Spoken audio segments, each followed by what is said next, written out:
काय शिवाजी महाराज शिकायचं, पण काय आदर्श घ्यायचा, काय बोध घ्यायचा. शिवाजी महाराजांनी काय केलं माहितीये? शिवाजी महाराजांनी त्यांना त्यांच्या आईने एक स्वप्न बघितलं, त्यांच्या वडिलांनी एक स्वप्न बघितलं, शहाजी राजांनी स्वप्न बघितलं, जिजाऊंनी स्वप्न बघितलं आणि त्यांनी शिवाजी राजांना सांगितलं की शिवा, इथं मोगलाई फार वाजली, आदिलशाही फार वाजली, इथं आया बहिणींवरती रोज अत्याचार होत आहे, इथं शेतकरी नागावला चालला, शेतकरी आत्महत्या करतोय, दिवसा ढवळ्या आपल्या आई बहिणीची अप्रू लुटल्या चालली, उठ उभा हो, पराक्रम गाजव आणि इथल्या गोरगरीब रयतेला न्याय मिळून दे. हे स्वप्न कोणी बघितलं? हे जिजाऊंनी आणि शहाजीराजांनी स्वप्न बघितलं आणि ते स्वप्न अस्तित्वात आणण्यासाठी छत्रपती शिवाजी महाराजांनी आपल्या आयुष्याची 50 वर्ष खर्च केली आणि जगातलं सर्वोत्कृष्ट स्वराज्य त्यांनी निर्माण केलं. आम्ही काय शिकावं तुम्हाला माहितीये का? या जगामध्ये सगळ्यात शक्तिशाली व्यक्ती कोण तुमच्यासाठी? कोण सांगा? आपली आई आणि आपला बाप हे आपल्यासाठी या जगातले सगळ्यात शक्तिशाली लोक आहेत. काय आहेत? त्याचं कारण असं आहे की एक मूल तुम्ही 9 महिने तुमच्या आईच्या गर्भात होतात. लक्षात ठेवा, 9 महिने तुमच्या आईच्या जेव्हा गर्भात होतात त्यावेळेला तुमच्या आईला असंख्य वेदना होत होत्या. तुम्ही त्यांच्या पोटाला, तुमच्या आईच्या पोटाला उतरायला लाच काय मारत होता, तुमच्या आईला उलट्या काय होत होत्या, तुमच्या आईला जेवण काय जात नव्हतं, तिचे पाय काय सुजत होते. तिने असंख्य वेदना सहन केल्या आणि तुम्हाला जन्म दिला. तुमचा जन्म झाला आणि जन्म झाल्यानंतर तुमच्या आयुष्यामध्ये प्रत्येक छोट्या छोट्या गोष्टीसाठी तुम्हाला कपडे पाहिजे, तुम्हाला जोडे पाहिजे, तुम्हाला चपला पाहिजे, तुम्हाला दप्तर पाहिजे, तुम्हाला पुस्तकं पाहिजे, यासाठी तुमचा बाप अहोरात्र कष्ट करत असतो.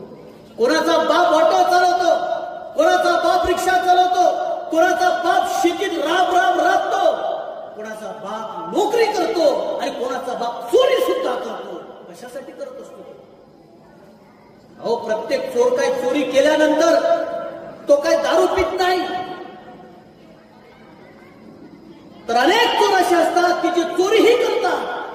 कशासाठी? की आपल्या घरी आपला लेकरू आहे, आपला मुलगा आहे, आपली मुलगी आहे, तिच्या तोंडामध्ये अन्नाचा घास टाकण्यासाठी, तिच्यासाठी शाळेसाठी पुस्तक आणण्यासाठी आपला बाप राबत असतो. आपल्याला नवीन कपडे घेऊन देतो, पण त्याच्या बनाईला मात्र फाटक्या बनाईचे भोकं मात्र आपल्याला दिसत असतात. तर आपली जबाबदारी काय आहे? मला विद्यार्थी विचारतात की सर आम्ही काय केलं पाहिजे आयुष्यामध्ये. मी त्यांना विचारत असतो तुम्हाला काय बनायचं? कोणी म्हणतात डॉक्टर बनायचं, कोणी म्हणतो इंजिनियर बनायचं, कोणी म्हणतो मला प्राध्यापक बनायचं, कोणी म्हणतो मला काय काय बनायचं. मी तुम्हाला सांगतो, तुम्हाला जर खरंच छत्रपती शिवाजी महाराज समजून घ्यायचे असतील आणि तुम्हाला जर खरंच छत्रपती शिवाजी महाराजांचा आदर्श घ्यायचा असेल तर एक करा. काय करायला पाहिजे? आणि इतकी मेहनत करा, इतके कष्ट उपसा, इतकं स्वतःला घडवा, एक दिवस तुमच्या बापाने छाती ठोकून म्हटलं पाहिजे ही माझी मुलगी आहे, हा मुलगा माझा मुलगा आहे. त्या दिवशी ज्या दिवशी तुमचा बाप आणि तुमची माय अभिमानाने सांगेल की येस हा माझा मुलगा आहे, ही माझी मुलगी आहे, त्या दिवशी तुम्ही जग जिंकलेला असेल. आणि आपल्या आई वडिलांची स्वप्न साकार करण्यासाठी जगा.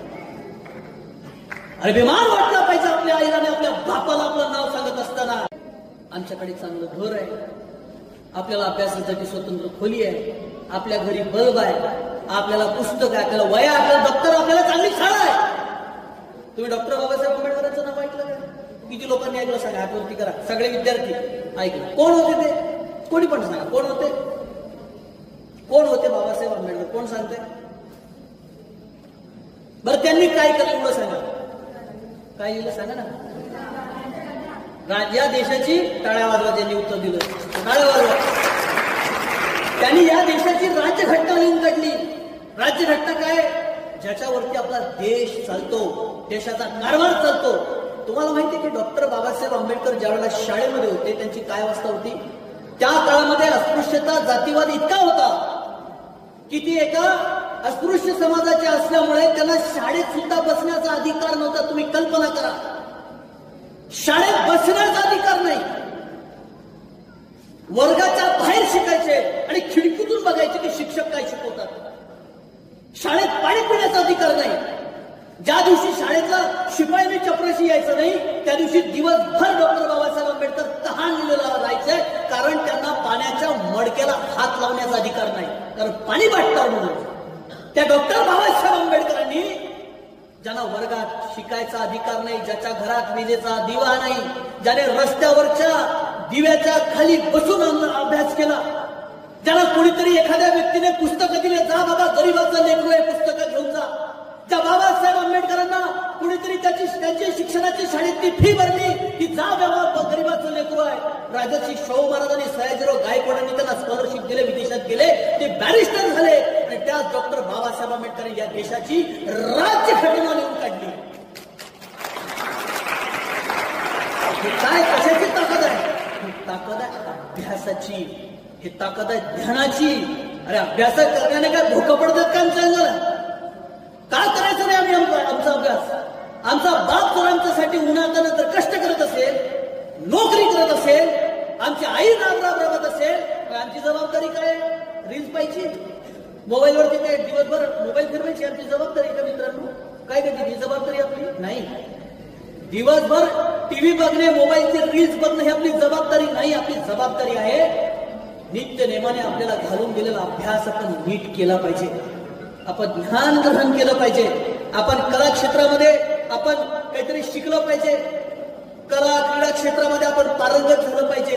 कोणाला जास्त चांगली चित्र काढता येते त्याने चित्र काढा, ज्याला चांगलं नाचता येते त्यांनी चांगलं नाचा, ज्यांना चांगलं भाषण देता येते त्यांनी भाषण शिका. तुम्हाला ज्या क्षेत्रामध्ये आवड आहे त्या क्षेत्राचा प्रचंड अभ्यास करा.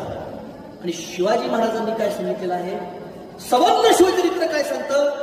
शिवाजी महाराज राजाचा मुलगा नाही, शिवाजी महाराज बादशाचा मुलगा नाही, शिवाजी महाराज सरदार पुत्र आहे. मग शिवाजी महाराजांनी काय केलं? आदिलशाहीच्या, मुघलशाहीच्या, कुतुबशाहीच्या, बारीकशाहीच्या विरोधात लढत असताना त्यांच्याकडे काय सैन्य होतं काय? नाही. खजिना होता काय? नाही. शिवाजी महाराजांकडे सैन्य किती? मुठभर. हत्यारं नाही, ढाल तलवारी नाही, फौजफाटा नाही, पैसा नाही, काहीच नाही. मग कशाच्या भरोशावर पडले शिवाजी महाराज? संबंध शिवचरित्राचं सार असं आहे की तुमच्याकडे आहे त्या संसाधनाचा उत्तमोत्तम वापर करा आणि त्याच्यातून सर्वात मोठी उपलब्धी निर्माण करा. ह्याला शिवचरित्राचं सार म्हणतात. मग आम्ही विद्यार्थी आहोत, आपण शाळेमध्ये जातो तर हे बोंबलायचं नाही की माझ्याकडे गाडी नाही, माझ्याकडे सायकल नाही, माझ्याकडे लॅपटॉप नाही, माझ्याकडे मोबाईल नाही, हे कधीच बोंबलायचं नाही. कारण हे अपयशी लोक देत असतात. कारण कोण देतात? नाही माझ्याकडे ना ते मोबाईलच नव्हता म्हणून मला ते ऑनलाईन अभ्यास नाही करतात म्हणून मला मार्क्स कमी पडले. नाही मला ना ते पेनच नाही चांगला भेटला, मला ट्युशनच नव्हती. अरे ट्युशन कोणाला? बाबासाहेब आंबेडकर ट्युशन होती का? डॉक्टर एपीजे अब्दुल कलाम त्याला मिसाईल मॅन म्हणतो आपण या देशाचे, ट्युशन होती का त्यांची? नाही. कारण अपयशी लोक देत असतात, यशस्वी लोक त्या प्रॉब्लेमचं सोल्युशन काढत असतात. म्हणजे साध्या भाषेत अपयशी लोक जे असतात, ज्यांना आयुष्यामध्ये जे अपयशी होतात ते कायम प्रॉब्लेमवरती फोकस करत असतात की या अडचणी आहे, तो प्रॉब्लेम आहे, तो प्रश्न आहे. आणि यशस्वी लोक काय करत असतात? कायम त्या प्रश्नाचे सोल्युशन शोधत असतात की याला पर्याय काय आहे. ते लोक यशस्वी होत असतात. तू जितका जास्त शांततेच्या काळात घाम काढतो तेवढं त्याला युद्धात कमी रक्त सांडावं लागतं. आज तुम्ही लहान आहात, तुम्हाला 2 वेळाचं जेवण मिळतं, तुम्हाला घालायला कपडे मिळतात, तुम्हाला राहायला छप्पर आहे, तुम्हाला चांगली शाळा आहे. हा तुमचा शांततेचा काळ आहे. कारण सगळी जबाबदारी, सगळं आयुष्याचं युद्ध तुमच्या आई आणि वडील लढत आहेत आणि तुमच्यासाठी हा काय आहे? शांततेचा काळ आहे. त्या शांततेच्या काळामध्ये काय म्हणतात? घाम जास्त करा, म्हणजे मेहनत जास्त करा, अभ्यास जास्त करा. म्हणजे जेव्हा आयुष्याचं युद्ध तुमचं सुरू होईल त्यावेळेला तुम्हाला कमी रक्त सांडावं लागेल. हा शिवचरित्राचा सार आहे. एवढं तुम्ही नक्की लक्षात घ्या.